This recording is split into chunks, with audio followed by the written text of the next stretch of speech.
I just realized that when we select an item from one of these menus, we get a strange warning in the console. So let's bring up the console. Look, this is the warning I was talking about. So it says CSS margin styles cannot be used to apply padding between the popper and its reference element or boundary.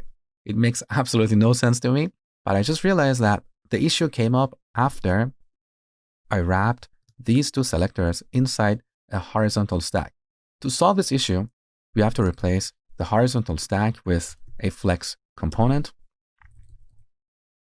We still get the same horizontal layout, but the flex component doesn't have spacing, so let's remove this.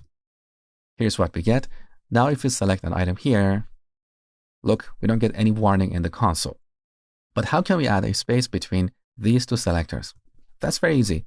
We can wrap one of these selectors inside a box and give that box a margin. So here we can add a box component to wrap the platform selector. And then we can give this a right margin of 5. Let's see what we get. That looks great.